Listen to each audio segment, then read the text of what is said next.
We hit some new lows over the weekend with the MAGA gang desperately trying to characterize this kid who Charlie Kirk as anything other than one of them and doing everything they can to score political points from it. Jimmy Kimmel, silenced. Let that sink in. One of the faces of American late night, the man who could make or break a president's week with a single joke, has been yanked off the air with barely a warning shot. The headlines say suspended, the insiders say career over, and all of it happened in the blink of an eye after he dared to mock the White House's response to the Charlie Kirk tragedy. The silence from the network was immediate and deafening. But what's even more chilling? Dave, comedy's so-called high priest of free speech, hasn't made a sound. Not a tweet, not a punchline, not even a smirk. And right now, in the back rooms of every comedy club, studio, and streaming suite, the question is ricocheting off the walls: why is the king of Tell It Like It Is suddenly holding his tongue when one of their own has been disappeared in broad daylight?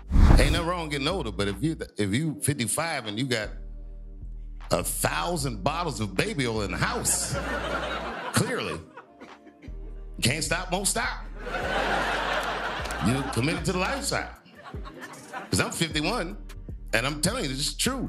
I can't remember a single time I ever threw an empty bottle of baby oil in the trash. Remember, Dave has spent the last decade cashing in on being the uncancelable one, the fearless truth teller, the guy who would gladly get torched for the right to say anything, anywhere, to anyone.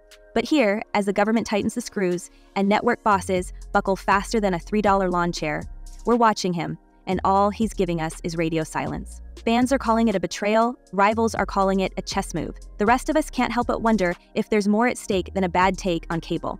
When the chips are down and Kimmel's chair is still warm, Dave's calculated quiet might say more than any monologue ever could. The suspense is brutal, and the knives are out. While Dave stares at his phone and lets the clock run out, the rest of the comedy world is fracturing in real time. It's a civil war with punchlines as grenades. Mark Maron, never one to mince words, blasted out on Instagram, "This is what authoritarianism looks like right now in this country. It's happening." He didn't hedge, he didn't blink. He just called it what it is: censorship at the highest level, and a line in the sand for any so-called free speech warrior. If Maron sounded the alarm, Ricky Gervais wasted no time climbing onto it and turning on the floodlights, milking the story for all the headlines he could get. Because nothing says solidarity like a viral quip and a well-timed outrage tweet. Honestly, I mean, look, Jimmy Kimmel can be funny, and I don't mean to take anything away from that, but the fact of the matter, can you remember a political joke that went viral, what was something really funny of his? There was no attempt in humor at all in what he said. And then there's Joe Rogan, the Man Show alum and chief philosopher of Both Sides Are Crazy Bro. His fans expected a thermonuclear rant. Instead, he's been tiptoeing around the topic, sprinkling a few lukewarm takes between AI deepfake videos and high testosterone supplement ads. Maybe he's still fact-checking. Maybe he's waiting for Spotify's legal to clear a statement. Maybe, just maybe, he doesn't want to poke the bear when the bear is the FCC and his bank account is wired into half the platforms currently censoring Kimmel. The free speech Avengers, the anti-woke, the manosphere, every one of them. Suddenly, so very careful, so very professional, so very, very quiet. There's a cold calculation here and everybody feels it. Dave, Rogan, Hart, Burr, these aren't starving artists scraping together rent at the Comedy Cellar. They're corporations, global brands, and right now, nobody's quite sure if they're protecting the art form or just their income streams. One day they're selling the idea that comedy's the last bastion of freedom. The next, they're protecting billion-dollar deals with silence and lawyers. Who's really fighting for free speech when their own bottom line is one subpoena away from the abyss? The tension is thicker than Maron's beard, and for the first time in years, the big names are all blinking at the same time. Does, such as, for example, creating disharmony in the workplace, then that freedom of speech isn't necessarily protected. And so there is different standards, there's a higher bar. However, there still is the ability to, if someone is, for example, inciting violence, that is not protected speech, even for a government worker. But that's just the American drama. What about the high-flying rumors drifting in from overseas? It's hard to ignore the timing. As Jimmy Kimmel's mic is switched off by federal decree, the heaviest hitters in U.S. comedy, Dave, Bill Burr, Kevin Hart, are suddenly on planes to Riyadh, not for a cultural exchange, but for a jaw-dropping, oil money-fueled comedy festival that's been months in the making. Tim Dillon, fresh off bragging about his $375,000 payday for telling jokes in the desert, is suddenly booted for unpatriotic podcast comments. He takes the fall, the festival goes on, and the A-list comics pocket most comedians will never see in a lifetime. We're being told it's just a coincidence. Maybe it is. But are we really supposed to buy that as Kimmel is pulled for crossing a political line? Disney, the mouse with its paws in every pocket, remains stone silent. They're not risking their streaming mergers, they're not rocking the Hulu ESPN boat, and they're definitely not risking their Saudi festival windfall. If comedy is legal in Austin, as the new cliche goes, in Saudi Arabia, it's for sale, and it's selling out stadiums. The optics are poison, and the message is clear. In the New World Order, the highest bidder gets to decide which jokes are worth laughing at and which comedians are worth protecting. Now, as the dust settles, we see something even stranger brewing under the surface. Dave's silence and Kimmel's suspension may not be about jokes at all. There are whispers, persistent, ugly, and impossible to verify, about hidden leverage, old scandals kept off the books, backroom deals in Century City, and untouchable names on sealed lists. Disney's lawyers are circling, insiders are muttering about ND as thicker than a Marvel contract, and the industry is suddenly very interested in who owes what to whom. The kind of secrets that keep powerful people up at night, whispers that can be traded for influence, silence, or maybe just a little more time at the top. If you thought this was about punchlines and cancel culture, think again. There's more moving behind the scenes than even the most cynical comic would dare to joke about, and every second of silence from the big names only makes the rest of us hungrier for answers.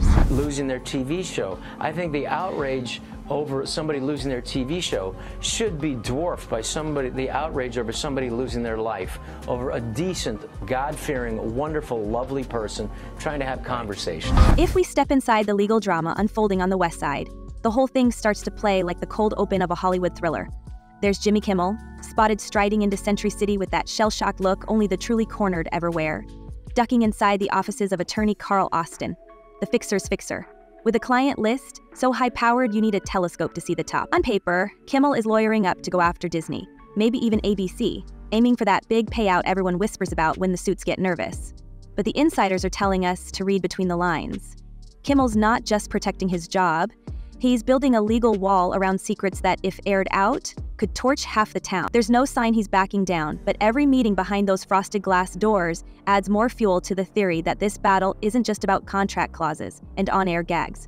It's about insurance against the kind of classified truths that never make it past the NDA. The fallout from Charlie Kirk's has spread to the workplace. People are getting fired for comments that seem to celebrate or glorify the assassination of the MAGA activist and father of 2 young children. The optics don't exactly scream routine HR dispute. Kimmel's allies inside Disney are privately rattled, sources close to the company leaking that he's got more friends in high places than anyone expected, and more enemies too. For a late-night staple, the stakes have ballooned overnight, from network ratings to personal survival.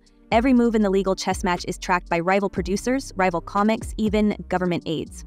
So the pressure isn't just professional, it's existential. We can only speculate what Kimmel's got stashed in the safe, but nobody brings in a Century City gunslinger unless they're expecting to face threats that aren't coming from a studio executive. If the network really wanted to cut a deal, they would have done it quietly. This public circus, that's how you signal the whole industry, back off. Or, I'll turn this into a 5-alarm fire. Meanwhile, Moran's warnings keep echoing, and every time we replay that clip, this isn't Twitter, this is government censorship. The words seem less like an opinion and more like prophecy.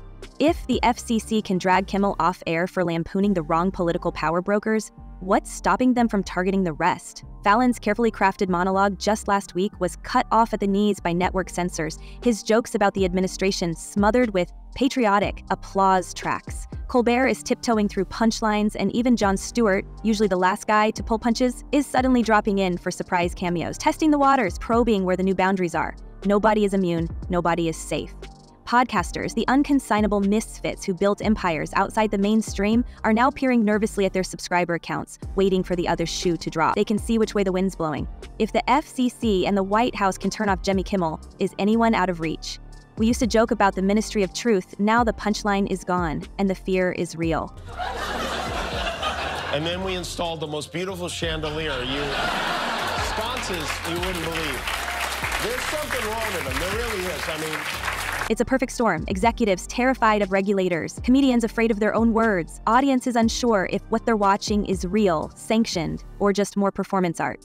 Every on-air joke is now a test case. Marin's deciding moment is right here, right now. Because if they can do it to Kimmel, with all his contracts, all his contacts, all his clout, they can do it to anyone. All it takes is the wrong joke at the wrong time, and suddenly you're the lesson for everyone else. We've always said cancel culture was a mob thing, a hashtag battle. That's over. This is government mandated, corporate enforced, and chilling in a way that hashtags could never dream of. Just when it seemed the drama couldn't get any stickier, The old ghosts start rattling their chains again.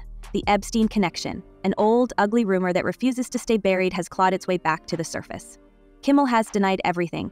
He's not on the infamous list, no flight logs, nothing criminal, nothing that stuck to him for more than a news cycle. But the gossip engine never sleeps, and now, with Kimmel's enemies hunting for leverage, every connection is being weaponized. Clips of Kimmel dining with Epstein's chef, Adam Perry Lang, are going viral again, headlines blaring that the pair were longtime friends. We know, on paper, this isn't evidence of anything except bad luck and bad timing. But in an environment where the whiff of scandal is enough to end a career, the timing suddenly looks less like coincidence and more like a message. It's the oldest trick in the book. If you can't silence someone through pressure or contracts, haul out the old skeletons and let the court of public opinion do the rest. Absolutely. They don't need a reason to fire you if you're an at-will employee, which most workers in the US are at-will contracts. So they can fire you because you wore green instead of blue one day. It doesn't matter. Really, what the leader's job at these private employers is to identify the workers who are aligned with the culture that they're trying to cultivate, the strategy that they have to achieve their results towards their purpose. No matter how many times the official story is repeated, no criminal charges, no evidence. There's always another headline, another viral post, another call for accountability. The unspoken threat is crystal clear. You speak out, you step out of line, we'll drag your name through the digital swamp until you don't recognize your own reflection. That's what makes the latest revival of the Epstein rumors so dangerous. It's not about facts, it's about fear. Who wants to risk everything when you know the opposition has a dirty ace card, ready to be played whenever you get too close to the edge? The lesson isn't lost on Dave or anyone else weighing their next move. We keep circling back to Dave, the wild card in a deck that's suddenly all jokers. For weeks, fans and rivals alike have scoured his social media, scanned for coded messages, dissected every booking and canceled gig, desperate for a signal that the master provocateur is about to break his silence. Instead, what we get is an abyss. No jokes, no rants, no late-night phone-in, nothing except a string of corporate gigs and overseas appearances that seem carefully curated to avoid any hot-button controversy. It's got the feeling of a chess master refusing to touch a single piece until the whole table is primed for checkmate. Is this strategic genius? Or the ultimate sellout move? I think he should do it because I think there's an irony here. My take on this, there's an irony. Harvey has made his career on busting celebrities that lie when they're arrested, and then this video, that video, this person, that person, and then they bust them. They go, no, no, no. Here's what really happened. That's right. And now Harvey's in the middle of it, right there, busted, and sitting there in front of the spotlight, the same way he puts celebrities and other people in front of the spotlight. Insiders say Dave's inner circle has tightened to the point of paranoia, with managers and handlers screening every inquiry, and former confidants suddenly out of the loop. There are whispers of non-disclosure agreements thicker than war novels, and a constant churn of high-powered legal consultants moving in and out of his camp. Even among comedians, the speculation is shifting from when will he speak to will he ever. The longer the silence stretches, the more we're left to wonder if Dave's famed unpredictability has been replaced by something colder, something deeply calculated. After all, you don't get to play both sides of the culture war without learning how to vanish behind a smokescreen of plausible deniability. But the conspiracy theories don't stop at strategy. Some industry veterans now believe Dave isn't just protecting himself from the mob, he's been fully integrated into the machine he once ridiculed. It's an open secret that streaming giants, tech billionaires, and international promoters are tripping over themselves to ink deals with the one who survived cancellation. Every silence, every non-statement, every conveniently timed tour abroad could be part of a multi-million-dollar agreement that explicitly demands no comment, no controversy, and absolutely no solidarity with comedians in the firing line. Suddenly, the image of Dave as a lone wolf starts to look a lot more like a company man dressed in rebel's clothing. Conservative activists, Republican lawmakers, and even a doxing website are flagging the comments in what critics say is a campaign to punish those posters. The psychological tension is almost unbearable for his audience, who once counted on him to speak when others wouldn't. Now, they're forced to wonder if Dave is playing a deeper, more cynical game than any of them imagined. Is he biding his time, waiting for the perfect scandal to erupt so he can swoop in and claim the mantle of truth-teller once again? Or has he looked at the price of rebellion, calculated the risks, and decided that silence pays better than resistance ever could? We watch for the punchline, but all we see is a locked vault where the jokes used to be. In the end, the eerie quiet surrounding Dave may haunt the comedy world more than any joke he ever told. It's not just about one man's career. It's about the message sent to every other voice out there. Maybe the real cost of speaking out isn't cancellation, but permanent exile from the inner circle of power and profit. And maybe, just maybe, the man who once laughed in the face of censorship has decided it's safer, smarter, and infinitely more lucrative to laugh all the way to the bank. and leave the rest of us guessing what, if anything, he truly stands for anymore. Shame, like, have the balls to just tell the truth. You know what, guys? We're freaking leftists. We're progressive. You know what? Charlie is a voice that says stuff that we don't like. We are happy that he was shot in the freaking neck in front of his family. I don't know if it's the entire organization. Let me tell you. No, I'm saying what this guy's saying. It's filled with hateful, angry progressives. And I believe that. Yes. That I believe. This is the guy, Pat. No, I believe that exists. Yes. We've watched scandals before, but this time the game feels different. The stakes are bigger, the weapons sharper, and the gloves are off. It's not just cancel culture coming from a million anonymous trolls. It's corporate boards, government agencies, and the shadowy old stories nobody ever wants to see trending. The result?